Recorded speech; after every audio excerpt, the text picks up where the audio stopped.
in that table.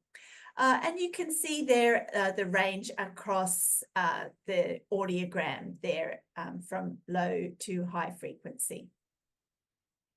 And this is another way that you can present the information. So this is a great way to demonstrate to families how the Ling Sound Test tests the sounds across the audiogram from low to high pitch. So we have the low pitch. Actually, I'm just going to go back a few slides so that we can have a look at that.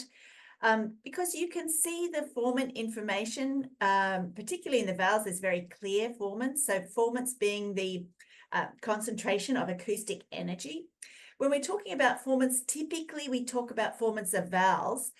Some people refer to formants in consonants as well, or some people refer to the frequency energy in consonants. Either way, you can see that vowels have these very clear formants, and the consonants have got bands of density of their acoustic energy. So here you can see has got 3 bands of acoustic energy. For each of these sounds, there's sort of a dominant frequency, particularly for the consonants. So dominates in this very low. So we call this the lowest frequency Ling sound, and Daniel Ling actually added that one in later. Then we've got all the following up here, we've got the increase in, they go from low to high frequency Ling sounds. U, E, sh, s. All right, where was I? Back to here. So here you can see the same thing across low to high frequency Ling sounds. And here's another really interesting way of looking at it. Daniel Ling gave us this test that tests across the audiogram. That's fantastic, from low to high pitch. But something else really exciting about this test is that it tests the entire cochlea. So here you can see the high frequency sounds, as Diana mentioned, at the base of the cochlea. Then we've got the mid frequency Ling sounds that are concentrated here through the cochlea. And then we've got these low frequency Ling sounds that are naturally perceived in the apex of the cochlea. So Daniel Ling had designed this test way back in the 1970s that tests across the audiogram, the frequency of the speech, but it's also testing the entire length of the cochlea. And this really highlights the need for stimulation through the entire cochlea. Diana, would you like to talk a bit about that and complete cochlear coverage? Yes, well, I'm glad you already introduced the concept, Rebecca. As we all know, the cochlea is tonotopically arranged, and for Medell, our goal is to cover the entire length of the cochlea to access spiral ganglion cell bodies that are present up to the apex. And the reason for that is we know from studies that there are speech and musical benefits to that. So a study done by Ken Ferrota and colleagues in 2020 documented that with patients whose post-op imaging showed electrode array extending through the second turn of the cochlea benefited from improved speech perception outcomes. Now, next slide, please. So it is not just complete cochlear coverage that we can provide best outcomes for 2 RCI patients. Medell also offers a unique sound processing strategy. I think Rebecca may have already mentioned this in the earlier part of the presentation. So this unique sound processing strategy actually is happening on electrodes 1 to 4, which are placed towards the apex of the cochlea. So it is called fine structure processing that provides pitch to place match and temporal cues. So the rate of stimulation of low frequency sounds is matched in the same way typical hearing ears perceive low frequency sounds for a more natural perception of music. Next slide, please. So actually, a past study compared the difference in discrimination of musical notes in cochlear implant patients when compared with normal hearing controls. So it was identified that those cochlear implant patients with a greater angular insertion depth were able to make sound quality discrimination that were similar to the normal hearing controls. So in this figure, a lower CI score correlates with better perceived sound quality. And we can see that as the angular insertion depth increases, the greater sound quality. So in addition, for those patients implanted with a medium array, as indicated by the blue triangles, which is around 24 millimeter in length, had a lower perceived sound quality when compared to those patients implanted with a standard array, which is around 31 millimeter. So this lack of perceived sound quality is most likely contributed to the lack of full cochlear coverage and stimulation for the low frequency sounds. Next slide, please. So furthermore, this notion of increasing cochlear coverage leads to improved sound quality.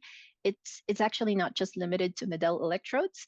A study investigating the impact of differing angular insertion depth and speech outcomes of CI patients with another brand identified a positive correlation between the angular insertion depth and CNC scores. So in this study conducted by O'Connell in 2016, the same length electrode was used, but the angular insertion depth of the electrode in each patient differed due to the natural variation of the size of the cochlea.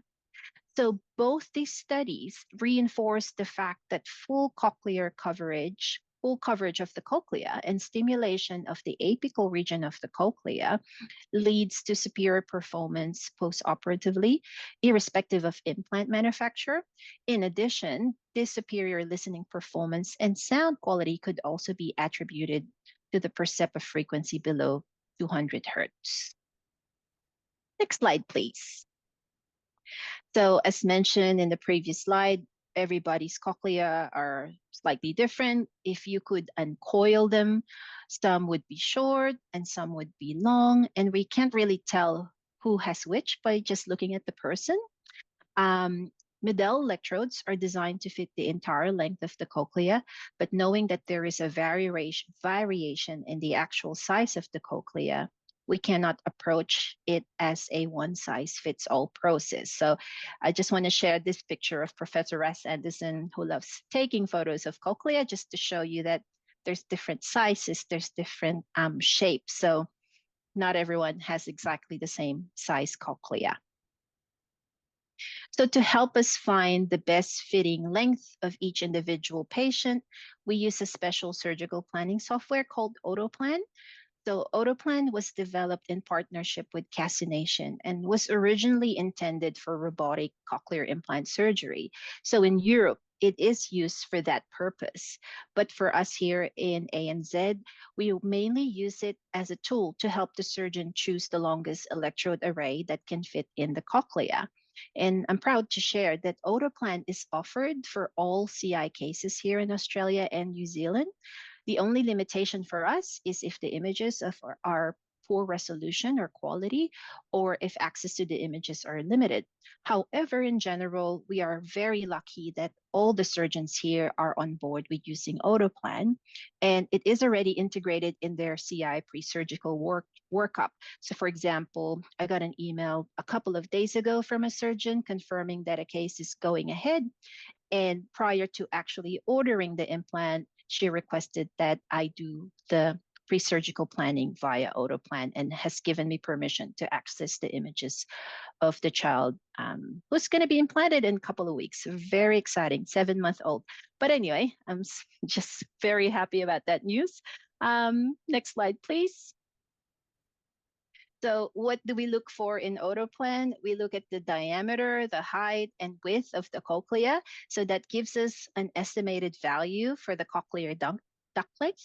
So for those who are not familiar, cochlear duct length is the measured length if the cochlea is to be unrolled straight.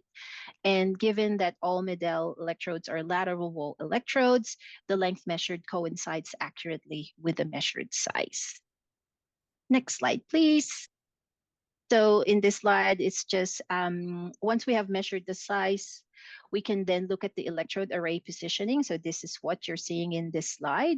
So in this example, we have a 31 millimeter array, and the most apical electrode contact would be sitting at around 214 hertz. Next slide, please.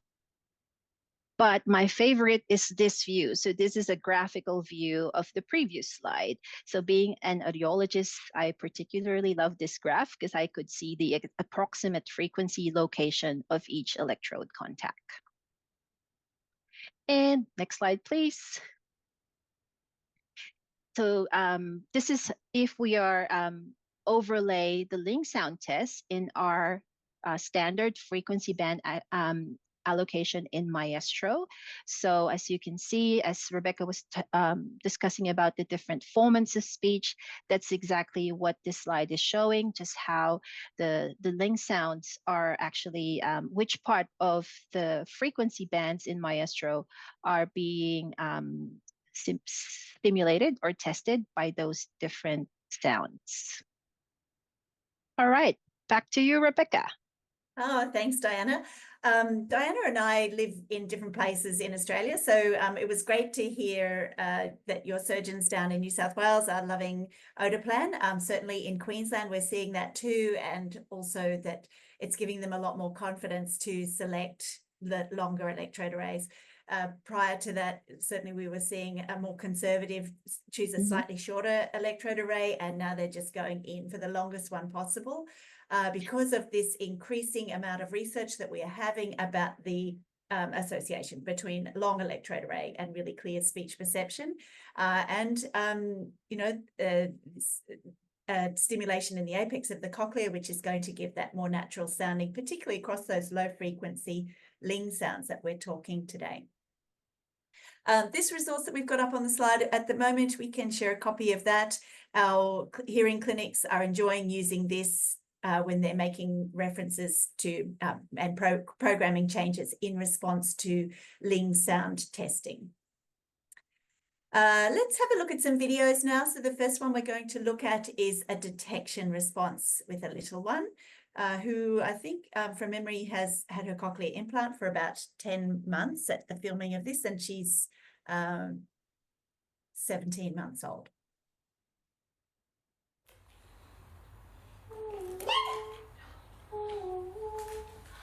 Good listening, you heard the train. Goes, oh, oh. Good listening, Adam. You heard the train. How about we stick the sheet back? What about on this one? Good